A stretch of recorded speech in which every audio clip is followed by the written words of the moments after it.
안녕하십니까. 저는 에너지경제연구에서 수소, 암모니아도 포함해서 시장이나 산업, 정책, 제도 등을 연구하고 있습니다. 아마 오늘은 저희가 이 컨퍼런스에는 보통 기술적인 측면들을 많이 다루시는 걸로 알고 있지만 저희는 좀 더 다른 각도에서 약간 좀 문과적인 얘기를 좀 드리려고 합니다.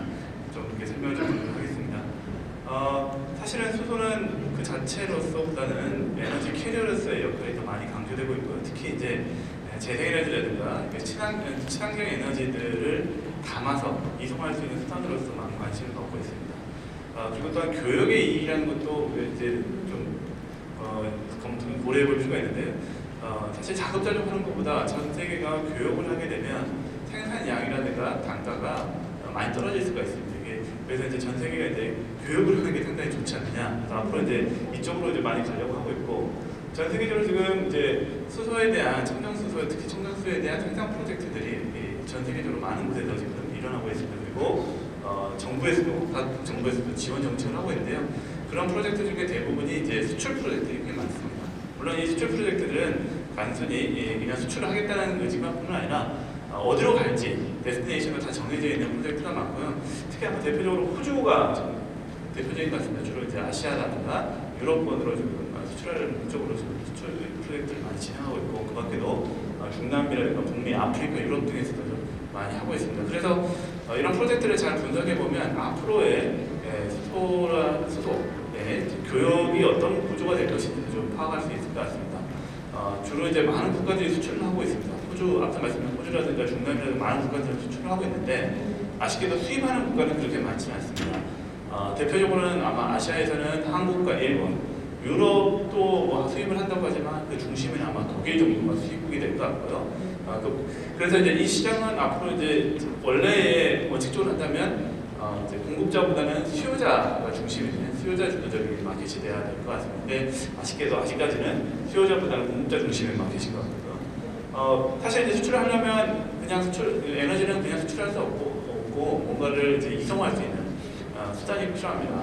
가장 좋은 수단은 아마 파이프라인인 것 같고요. 특히 이제 수출을 하기 위해서 이제 국경을 넘어야 한다면 월경을 할 수 있는 파이프라인이 필요한데, 지금 유럽은 이제 전체적으로 유럽 전체를 아우르는 배관망을 까는 프로젝트를 지금 현재 진행하고 있습니다. 그리고 이 프로젝트들은 그냥 단순히 유럽만 연계하는 네트워크가 아니라 그걸 넘어서 북아프리카라든가 또는 스칸디나비아 반도를 넘어서 또는 북해라든가 우크라이나라든가 이런 데서 외국에서 생산해서 유럽으로 공급하는 이런 수출용으로도 지금 수출입용으로도 지금 활용할 것으로 보이고 있고요. 아쉽게도 이제 우리나라 같은 나라들은 이렇게 배관망으로 다른 나라와 연결할 수 없기 때문에 결국은 선박으로 실어 나가야 됩니다. 이럴 경우는 수소 그 자체보다는 수소를 다른 물질로 전환하는 수소 화합물, 운반체 이런 것들이 필요할 것 같고, 지금 뭐 잘 아시겠지만 다양한 에코부터 시작해서 다양한 운반체들에 대한 논의가 있는데, 그 중에 아마 지금 현재 진행 중인 프로젝트, 수출 프로젝트 중에 거의 대부분 한 80% 정도는 암모니아 중심으로 되어 있습니다. 그래서 한동안은 암모니아가 주도적이지 않을까라고 보고 있고, 전반적으로 이제 앞으로 세계는 2050년이 되면 수소와 암모니아가 서로 인터트와인돼서 교역하는 구조가 될 것으로 보고 있습니다. 사실 우리나라도 이제 고민거리가 많습니다. 2050년 탄소 중립을 할 것으로 선언한 다음에 탄소 중립 시나리오를 정부에서 만들었는데요. 이 시나리오 상으로 보면 2050년에 수소 수요가 한 2,800만 톤 정도 되는데, 이 중에 80%를 수입하겠다라고 지금 되어 있고요. 그리고 이제 좀 더 가까이 있는 제10자 전력수급계획상에 이제 반영되어 있는 청정수소 응발전 제도에 따라서 우리나라에서 대략 여기에 소요되는 수소를 대부분 수입한다면, 또 암모니아 형태로 수입한다면 약 500만 톤 정도는 해외에서 좀 수입해야 될 상황인 것 같습니다. 암모니아는 잘 아시겠지만 이미 우리나라에서 수입하고 있는 품목입니다. 그래서 울산하고 인천, 여수 이런 데 지금 현재 암모니아 관련된 인수기지라든가 관련된 인프라들이 다 있고요. 근데 이제 이거 추가적으로 앞으로 이제 더 많은 암모니아를 수입해야 되기 때문에 이와 관련해서 이제 지난 2022년 11월에 제5차 수도경제위원회에서는 한 3군데 권역을 두고 이제 암모니아 중심으로 해서 앞으로 이제 장기적으로는 이제 액화도 여기에 해당이 되겠지만 해외에서 소입되는 수소를 이제 인수할 수 있는 인프라들, 인수기지, 그리고 이것들을 연결하는 원형법 파이프라인들을 하겠다라는 여러 가지 이제 계획들을 발표하는 상태입니다. 그래서 조만간에 이것들은 이제 실행이 될 것 같고요. 근데 이제 문제는 이렇게 어떤 기술적인 또는 인프라적인 준비만 하면 우리가 다 끝나느냐? 그렇지는 않습니다. 기본적으로 우리가 해외에서 뭔가를 수입한다든지 뭔가 거래를 하기 위해서는 거래에 필요한 제도적인 준비도 필요합니다. 그래서 그 중에 가장 대표적인 게 국제거래소인데요. 여기에 대해서 좀 더 설명을 좀 드리겠습니다. 만약 이제 수소는 뭐 암모니아도 마찬가지지만 수소는 뭐 그렇게 국제적으로 많이 거래되는 상품 말고 특히 수소는 거의 거래가 되지 않는 상품이었습니다. 하지만 이미 이제 성숙한 산업인 석유가스는 뭐 엄청난 양이 거래되고 있어요. 크게 이제 이때 뭐 석유와 가스가 됐던 에너지 상품의 거래는 시장을 크게 둘로 구분해서 볼 수 있습니다. 하나는 실물 거래가 있는데요. 실물 거래라고 쉽게 말씀드리면 실제로 물건이 거래되는 시장이고요. 파생 상품 거래는 이 실물 거래를 바탕으로 해서 페이퍼들, 즉 금융 거래만 하는 겁니다. 이런 시장이 존재하고 공간적으로 보면 이제 좀 넘어가도록 하겠습니다. 하나는 이제 장외 시장이 존재합니다. 장외 시장이라는 것은 특별하게 제도화된 거래소가 없이 그냥 쉽게 말씀드리면 이제 거래자들이 아름아름으로 서로 만나는 걸 거래하는 걸 장외 시장이라고 하고요.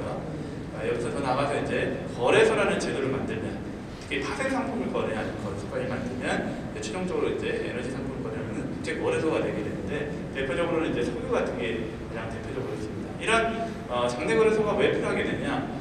여러 가지 기능들이 있습니다. 이 거래소들이 하는 기능이 무슨 이제 위험을 해칭한다든지, 환율이라든가 가격 변동을 해칭하는 효과도 있고, 거래의 효율성, 차익 거래 이런 것도 있지만 가장 중요한 기능은 가격을 발견하는 기능입니다. 우리가 어떤 것을 거래를 할 때 고민거리가 있습니다. 도대체 내가 이 물건을 파는데 과연 내가 이걸 미치고 파는 건지, 사는 사람과 마찬가지입니다. 내가 이걸 미치고 사는 건지를 알아야 도대체 얼마에 주고 팔아야 되는지를 서로 합의된 가격이 있어야 됩니다. 근데 이런 가격이 구체화로 공식적으로 만들어지지 않으면 거래하기가 상당히 힘듭니다. 그래서 이제 이런 가격제도, 가격 발견 기능이라는 게 상당히 중요하고요. 특히 그래서 이것들을 하는 중요한 역할 중에 하나가 이런 장내 거래소 같은 거, 선물 거래 같은 걸 통해서 보통 지금까지 석유가스들을 해왔습니다. 대표적으로 우리 석유 같은 경우 가장 대표적인 장내 거래소는 뉴욕의 이제 상업 거래소라고 하죠. 라인맥스가 있고요. 여기서 거래되는 게 바로 서부 텍사스 중진류 선물 계획입니다. 이게 이제 여러분들 이제 금융거래 해보시면 매번 이제 받는 게 환율 정보와 함께 WTI 가격들을 받으시는데, 여기서 이제 결정되는 가격이라고 할 수 있고요. 유럽 같은 경우는 대륙간 거래소에서 이걸 하고 있습니다. 브렌트유에 대한 이런 이제 가격을 이제 판단하는 이제 거래소가 존재하고, 그 밖에도 지금 사실은 두바이라든가 이런 데서도, 일본도 동경도 해봤는데 이것들은 좀 실패했고요. 최근에는 이제 중국의 상하이에 선물 거래소가 만들어져서 여기는 중국 중심, 그래서 위안화를 쓰는 거래소가 이제 만들어져서 지금 실행 단계에 있습니다. 가스도 비슷합니다. 가스도 크게 이제 천연가스도 역시 국제적인 거래가 이루어지고 있고, 크게 둘로 나눠서 이루어지고 있습니다. 하나는 배관으로 이루어지는 경우가 있고, 또 하나는 이제 LNG 형태, 액화시켜서 선박으로 이루어지는 형태가 있다면, 대부분 이제 유럽과 미국 같은 경우는 물론 이제 LNG도 일부 이제 수출입에 활용하지만 배관 형식으로 하고 있습니다. 그리고 이 배관들은 하나의 네트워크로 이루다 보니까 어떤 특정 지역에 이게 몰리게 됩니다. 결절점이 생기게 되고, 이 결절점에 이제 허브가 형성돼서 이 허브에서 형성되는 가격을 가지고 이제 거래를 한다든지, 또 이걸 기준 가격으로 삼아서 또 장내 시장에서 거래하게 됩니다. 대표적인 게 유럽 같은 경우는 헨리허브가 가장 대표적이고요. 유럽도 여러 가지 허브들이 있습니다. 반면에 이제 LNG 같은 경우는 아직 이런 게 없어서 만들어 보려고 하고 있지만 잘 안 됩니다. 그래서 쭉 이게 역사를 살펴보면 석유 같은 것, 천연가스도 마찬가지지만 이 거래를 그냥 처음부터 장내 거래소를 만들어 거래한 건 아니고요. 상당한 오랜 시간 동안 여러 단계를 거쳤습니다. 초기 단계에서는 그냥 아름아름으로 서로 상호 간에 거래를 했지만, 이게 상당히 불편하기도 하고, 거래의 가격도 잘 모르고, 거래를 할 때에 필요한 신뢰 가능한 제도적인 장치도 없었기 때문에 이런 것들을 만들어가는 여러 가지 과정들이 있었고요. 그 과정의 제일 끝에물에는 역시 말씀드렸던 것처럼 장내 거래소, 국제 거래소들을 만들어서 거래하는 형태가 됐고요. 그리고 그런 거래소들이 있는 그 지역, 그래서 이 지역에는 보통 이제 물류 인프라들이 집적될 수 있고, 여기에 이제 거래에 필요한 금융 또는 거래와 필요한 서비스, 이게 함께 모이는 하나의 허브가 됩니다. 석유 같은 경우는 대표적으로 이제 오일 허브라고 불러서 전 세계 한 3군데가 지금 있는 걸로 보고 있습니다. 하나는 걸프만 인근에, 미국 걸프만 인근에 있는 지역이 하나 있고요. 또 하나는 이제 네덜란드와 벨기에 라잉 하브 쪽에 있는 지역, 그리고 싱가포르가 이런 허브에 형태가 되어 있다라고 하고요. 우리나라 같은 경우는 동부가 오일 허브 사업이라고 해서 여수하고 울산에 한번 이걸 만들어 보려고 했지만 실패했습니다. 거의 상당 이건 뭐 별로 의미가 없는 사업이 되거든요. 그 이유는 간단합니다. 이런 것들은 거래의 중심지라는 것, 거래를 하는 물류의 중심지라는 것은 한 번 만들어지면 거기가 기득권을 갖게 됩니다. 그래서 후발주자들은 이 분야에 들어가기가 매우 힘듭니다. 다행히 수소나 뭐 암모니아도 마찬가지지만 아직 없습니다. 그래서 우리는 이걸 해볼 수 있지 않느냐. 앞서 이제 다음에 이제 아가스 미디에서 이제 발표해 주실 분들이 있어서 이거는 좀 넘어갈 텐데, 아가스라든가 이런 데서 지금 현재 암모니아라든가 메탄올 같은 경우는 가격 정보를 이제 수집해서 이제 보고 이제 판매를 하고 계십니다. 근데 이제 청정수도 같은 경우는 조금 이제 그럴 게 없는데 독일에서 이걸 하려고 좀 시도하고 있습니다. 독일에 유럽 에너지 거래소가 있는데 여기서 수도 관련된 거래 플랫폼을 만들었고요. 그쪽에 이제 이걸 이제 시도하려고 하고 있고요. 죄송합니다. 지금 현재 이걸 시도해보려고 하고 있고요. 앞으로 이제 지금 현재 단계에서는 H2 글로벌 같은 독일에서의 보조금 제도 사업하고 프로그램하고 연계해서 지금 이 작업을 하고 있고, 2028년이 되면 아마 좀 구성형할 걸로 좀 기대를 하고 있습니다. 가장 우리가 이제 눈여겨볼 점은 이 거래소는 이미 이제 중요한 가격 인덱스를 만들었다는 겁니다. 하이드렉스라는 가격 인덱스를 만들어서 지금 현재 공급을 하고 있습니다. 그래서 유럽에서 거래할 때는 아마 참고할 때 이걸 참고하면 되지 않을까라고 생각이 들고요. 여기에 좀 경쟁하고 있는 것은 네덜란드인 것 같습니다. 네덜란드는 가장 오래된 주식거래 역사가 있습니다. 증권이라는 개념은, 주식회사라는 개념이 네덜란드에서 만들어졌고, 제일 오래된 증권거래소가 지금 네덜란드 암스테르담에 있는데, 여기서 지금 이걸 만드는 작업을 현재 진행되고 있습니다. 그래서 이제 이 프로젝트는 좀 더 이제 큰 비전을 가지고 있는데요. 향후에는 이제 단순히 네덜란드만을 커버하는 게 아니라 지금 유럽 전체를 커버하고 있는 이제 배관 네트워크가 있는데, 이걸 하이드론 백펌 프로젝트라고 합니다. 이 프로젝트와 연계해서 유럽 전체를 여기서 거래하는 것들을 한번 큰 비전으로 해서 지금 진행되고 있고요. 이게 이제 하이드론 백펌 프로젝트인데요. 그리고 이제 중국 같은 경우는 상해시가 이거 발표를 했습니다. 그래서 상해시에 자기들이 거래할 수 있는 플랫폼을 만들어서 운영을 해보겠다라는 이런 것들을 이미 현재 발표되어 있는 상태입니다. 그래서 사실 지금 이제 우리나라도 좀 해볼 필요가 있습니다. 그래서 앞서 말씀드렸던 것처럼 이런 거래소라든가 물류 중심지는 선제적으로 접근하는 게 필요합니다. 후발주자들은 들어갈 곳이 없습니다. 그래서 먼저 아직 특히 이제 동아시아 쪽에는 아직 이런 게 없기 때문에 이런 것들을 빨리 추진할 필요가 있고, 만약에 이제 특정 지점에서 이제 거래소를 통해서 이제 기준 가격, 벤치마크 가격이 생기게 되면 상당히 좀 파급 효과가 듭니다. 그래서 가령 뭐 울산이라든가 뭐 창원이라든가 이런 데서 만약에 거래소 만들면 창원 이제 수도 가격이 되겠죠. 그럼 이게 국제적인 가격이 될 겁니다. WTI라든가 브렌트처럼 이제 통용되는 이제 공식적인 가격으로 운영이 될 수 있고요. 거기에 남아서 이제 여러 가지 제도적 측면들, 뭐 품질 인증이라든가 이런 것들도 우리나라가 주도권을 가질 수가 있습니다. 더 나가서는 이게 이제 물류 후보, 금융 후보와 연결해서 산업 중심지가 될 수 있다. 그래서 우리나라도 이걸 좀 해야 되지 않느냐. 이런 관점 때문에 제1차 수도경제 이행 기본계획, 2021년에 발표됐던 이 이행 기본계획 안에는 이걸 하겠다라는 이야기가 들어 있었습니다. 그래서 뭐 구체적으로는 이제 2030년까지는 최소한 현물 거래를 위한 이제 거래 플랫폼 정도를 만들어서 뭐 벤치마크 가격 같은 것도 이제 인덱스화해서 이제 하겠다고 했는데, 아쉽지만 아직까지 정부에서는 아무런 건 없습니다. 물론 이제 연구 용역 같은 거 좀 하고 있는데 아직까지는 없고요. 현실적으로 근데 그 CHPS 청정수도 의무 발전 제도 때문에 암모니아 수입을 해야 됩니다. 근데 수입하려면 우리나라도 이제 가격을 알아야, 그리고 기준 가격이 있어야 정산할 때 필요하기 때문에 이거 지금 만드는데 시급하게 좀 고민하고 있습니다. 좀 더 국회는 좀 빨랐습니다. 2021년 11월에 국제수도거래 설립 및 운영에 관한 법률안이 국회에서 이제 발의는 됐습니다. 근데 아쉽게도 이 법은 이제 회기가 종료되면서 폐기됐습니다. 그래서 다시 이제 재발의를 해야 될 상태이고요. 이 내용을 보면 앞으로 이제 어떤 모습이 될지는 나옵니다. 첫 번째는 이게 법인이 필요하다. 그리고 그 법인은 사무소 소재지가 필요합니다. 그래서 어느 지역으로든 이제 사무소를 가야 됩니다. 아마 그게 이제 거래소가 유치되는 소재지가 되지 않을까 싶고요.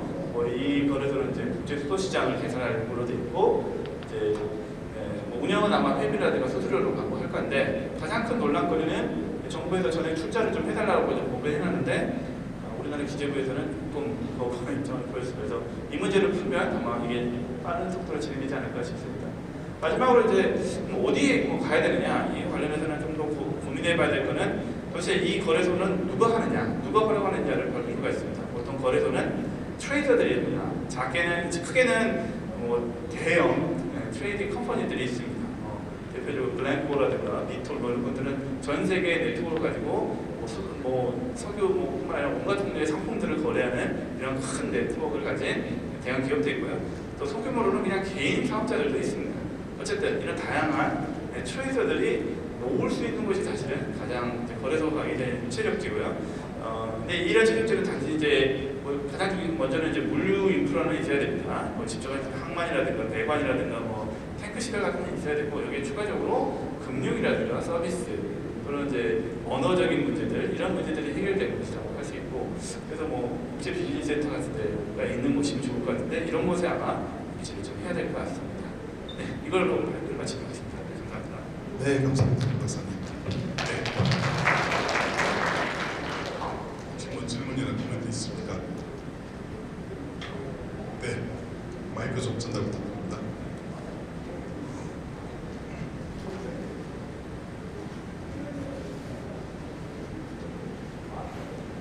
죄송합니다. 아까 소개를 말씀해서 그거는 생략하겠습니다.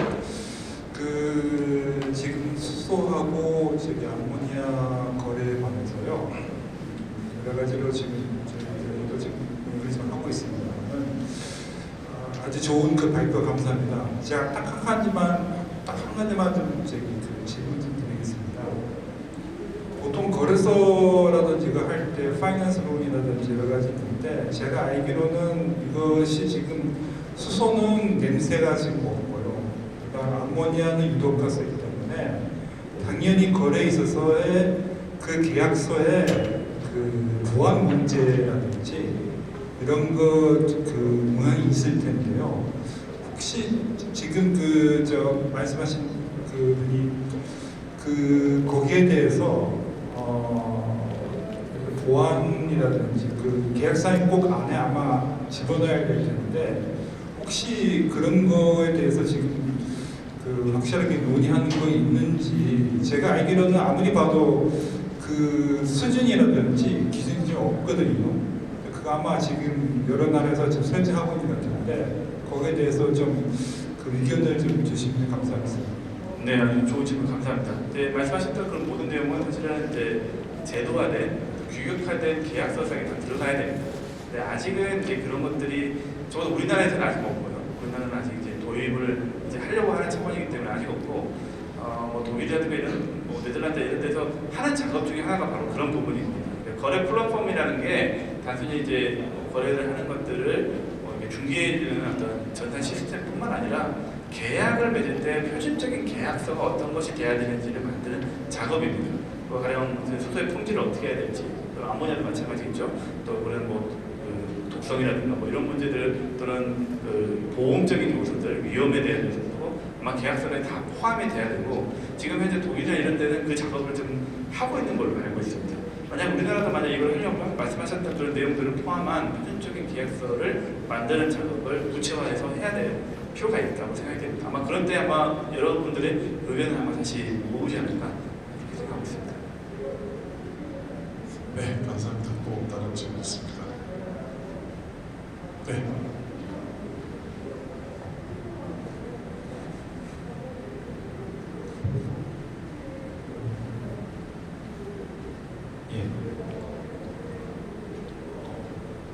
잘 들었습니다. 동성 화이텍의 신진이라고 합니다. 약간 논의 질문일 수도 있겠지만, 지금 아까 수소 관련 거래소 인덱스도 지금 검토 중이라고 말씀하셨는데, 관련해서 일단 수소 분야에 있어서 여러 가지 거래를 위한 단위나 기준이나 이런 게 많이 달라서 혼동스러운 부분이 많이 있거든요. 그리고 뭐 생산 비용, 뭐 저장, 수송 비용, 또 전환 비용까지 다 포함된 그런 전반적인 비용이 어떻게 되냐, 기준이 뭐냐. 지금 여기 말씀하시는 거 바이하면 수소인덱스 같은 경우는 메가와트당 뭐 밀비로당 이렇게 나와 있는데 여기서는 또 킬로그램당 몇 불이다 이렇게 또 인식하기도 하고요. 그런 기준과 기호의 통합 그런 게 좀 중요한 이슈로 좀 생각되는데 그런 부분에 있어서 글로벌한 그런 뭐 어떤 그 통합 작업이나 검토 작업 그런 건 좀 어떤 단계에 있는지 모르겠습니다.